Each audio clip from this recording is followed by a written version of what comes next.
Robert Hamilton had seen many things in his 52 years: boardroom betrayals, billion-dollar deals, and the ruthless faces of competition. But nothing prepared him for the sound he heard when he stepped out of his Tesla that afternoon. It wasn't the playful cry of a child, but the raw, broken sobs of someone carrying a weight far too heavy for their small shoulders. He followed the sound into the laundry room, where time itself seemed to stop. On the cold tile floor, kneeling in desperation, was 8-year-old Tyler, the son of his housekeeper Patricia, digging through garbage bags with trembling hands. Tears streaked his face, and his once neat school uniform was covered in stains. "Mr. Hamilton," the boy choked between sobs. "They threw it away. My science project. Pictures of my mom. They said it was trash, but it's not trash."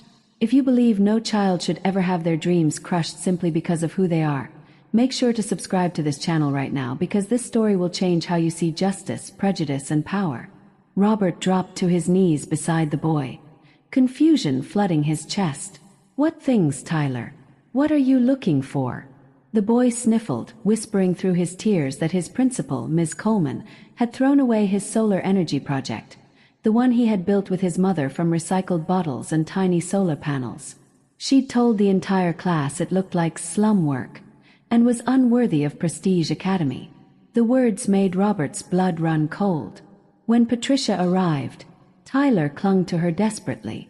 Between sobs, he revealed the rest. Coleman had told him that kids like him needed to know their place in life.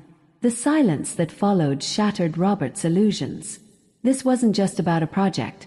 It was about a child being told his skin color and social background would forever limit his future. In that moment, the billionaire who had conquered industries realized he was facing something money couldn't fix. But he also knew something had awakened inside him, a fierce determination to fight for justice that no one, not even the most powerful school principal, could silence. That night, Robert couldn't sleep. Tyler's broken words haunted him. "Kids like me should accept our place in life." At 3 a.m, Robert sat in his study, leafing through Tyler's school records. The boy's grades sparkled like polished gems. Math, science, creativity, innovation. His teacher's notes praised his dedication. Yet, tucked at the bottom was a chilling remark: "Needs guidance on realistic expectations for his academic future." Realistic. For a child who built solar projects out of scrap and dreamed of powering poor families' homes with clean energy. Robert felt his chest tighten with rage. The next day, he confronted Patricia. At first, she tried to brush it off. She was used to being invisible, used to swallowing humiliation.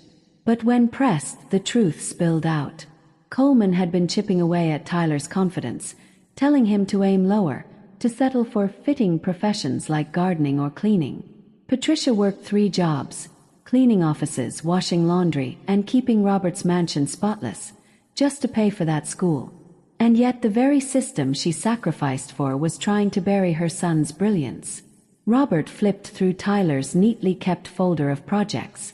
Each was a marvel: erupting volcanoes, working circuits, experiments on renewable energy, all built with scraps yet crafted with genius precision.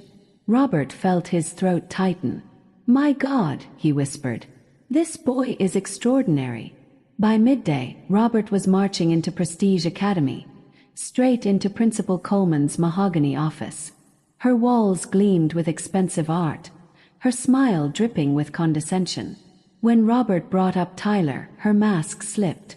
She dismissed the boy's project as trash, his dreams as foolish, and claimed she was protecting him from inevitable disappointment. She spoke of limitations, cultural differences, and realistic paths. Robert leaned in, his voice like steel. "Tyler will represent this school at the state science fair, and he will win."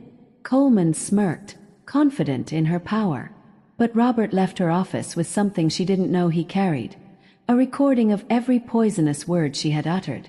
What Coleman didn't realize was that she had just made the biggest mistake of her life. 2 days later, Patricia called Robert in tears. They expelled Tyler.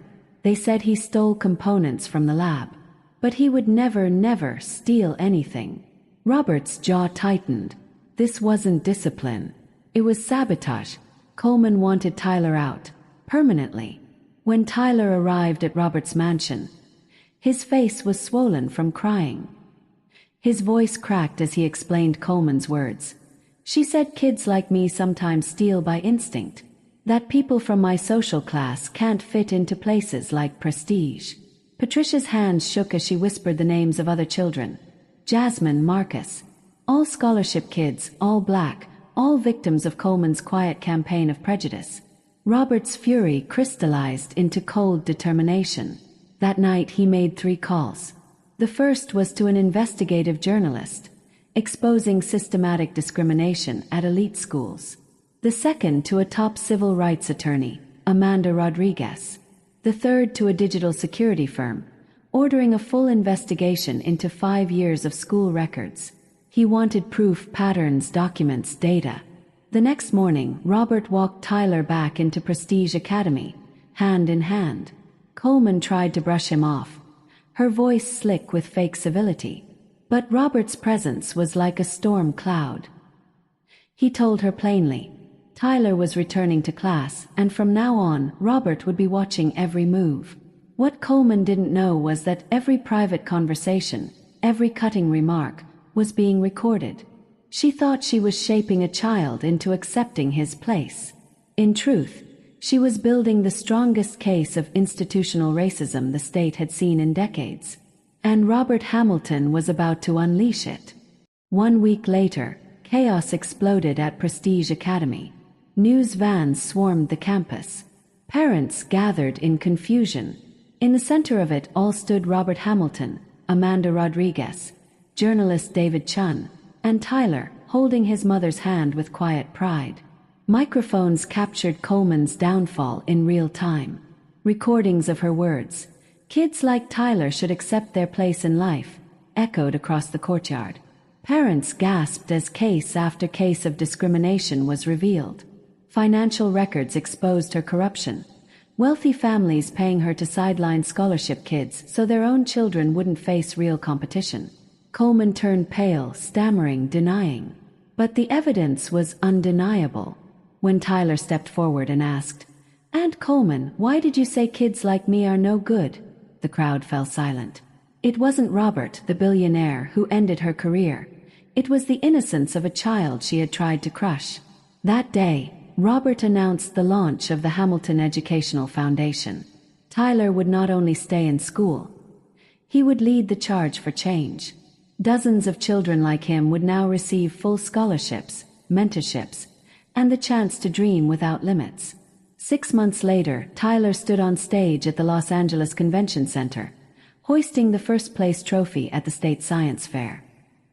His project on low-cost solar energy brought judges to tears and universities rushing with offers. In the crowd, Patricia wept with pride. Robert stood tall, knowing this was only the beginning. Coleman had lost her license and her power. But Tyler had won something greater than a trophy. He had won the right to believe in himself.